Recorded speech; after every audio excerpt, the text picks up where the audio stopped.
네, 수능을 마친 수험생 여러분 너무너무 고생 많으셨습니다. 물론 집에 계시지 않을 것 같지만 뉴스 썰기는 그래도 계속됩니다. 이성대 뉴스 썰기 첫 번째 썰 주제 뭘까요?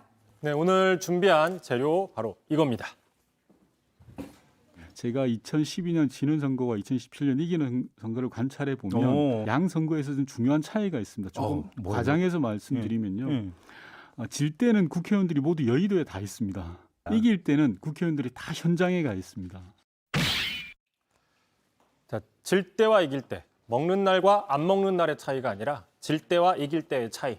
질 때와 이길 때. 어쨌든 지금 이재명 후보 지지율이 박스권 안에서 왔다 갔다 하기 때문에 그러다 보니까 선대위가 좀처럼 좀 잘 안 굴러간다. 그런 위기 진단들이 나오고 있습니다. 아마 윤건영 의원의 발언도 그런 차원에서 한 얘기인 것 같아요. 그런 거죠. 참고로 그 민주당 지난 10년간 2번 대선 치렀는데 후보가 모두 같은 사람이었죠. 문재인 대통령. 네. 자, 12년 대선에서는 졌고 17년 대선에서는 이겼어요. 1승 1패였는데 그 두 번 다 핵심 역할을 했던 게 바로 윤건영 의원입니다. 그러니까 자타공인, 그러니까 자는 잘 모르겠지만 타공인 친문의 핵심 의원이긴 한데 자, 이번 선거 과연 지난 두 번과 비교했을 때 상당히 위기의식이 느껴진다라고 얘기를 한 거죠. 자, 계속 한번 들어보겠습니다.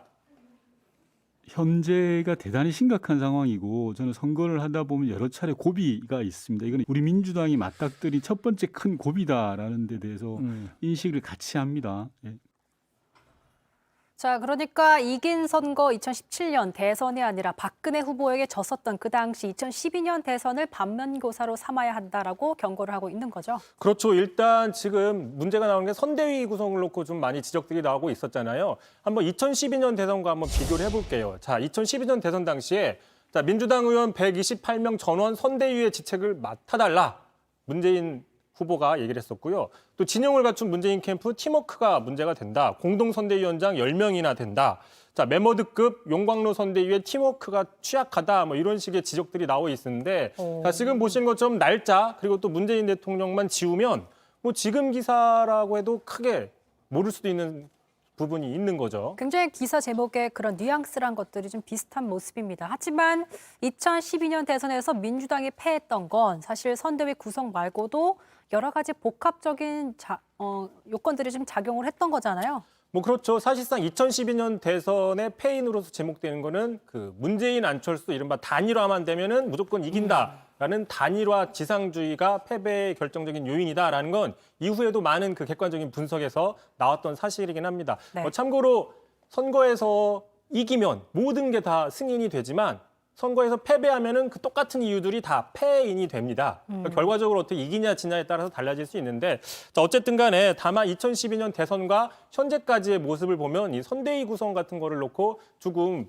비슷한 위기감이 나오는 게 아니냐라는 분석인 거죠. 당장 어제였습니다. 양정철 전 민주연구원장도 이렇게 얘기를 했었죠. 저쪽. 자, 국민의힘과는 너무 대비가 된다. 위기감이나 승리에 대한 절박함이 느껴지지 않는다. 자, 이렇게 한가한 분위기는 참패했던 2007년 이후로 처음이다라고 얘기를 했는데 자, 양정철 전 위원장 역시 친노의 핵심인데 오히려 두 번 다 선거를 뛰었었죠. 근데 오히려 12년 졌을 때보다 2007년 그 당시 정동영 후보가 이명박 후보한테 500만 표 이상의 완전 참패했을 때보다 더 심각하다라고 얘기를 하니 더 심각한 거겠죠.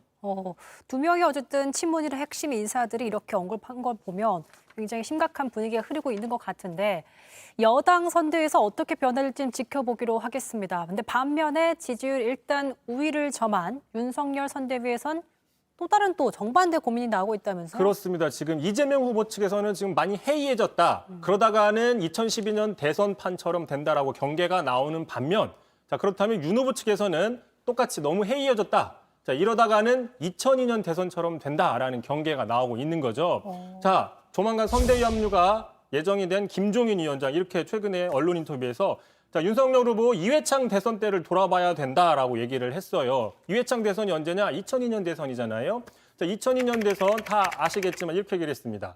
2002년 대선에서 이회창 후보가 당선될 거라고 90% 이상 생각했지만 결과는 다 아시는 대로죠. 그래서 냉정한 판단이 필요하다라고 얘기를 했는데 잠깐 뭐 아시겠지만 11월 중순부터 노무현 후보가 3등에서 여론조사 지지율이 올라가기 시작합니다. 그러다가 정몽준 후보와의 단일화 이후에는 여론조사가 급상승하게 되고 그 기세를 몰아 11월 말부터 역전을 하고 12월 중순 대선에서 승리를 하게 되죠. 네. 2002년 대선은 유명 야구의 명언처럼 정말 끝날 때까지 끝난 게 아니다를 보여준 선거인 것 같습니다. 그러니까 그걸 반면교사 삼아서 국민의힘도 분위기를 더 다잡자, 더 이 분위기를 가져가자라는 내부 단속이 나오고 있는 그런 상황인 거잖아요. 그렇습니다. 말씀드린 것처럼 이회창 후보 그 시절 되돌아보면 1년 중에 11개월을 이기다가 마지막 12월 한 달을 져서 대선에서 패배를 했거든요. 뭐 야구 얘기하셔서 또 생각나는데 야구에 또 이런 표현도 있어요. 야구 계속 이길 필요가 없다. 마지막에만 이기면 된다. 뭐 이런 표현도 있더라고요.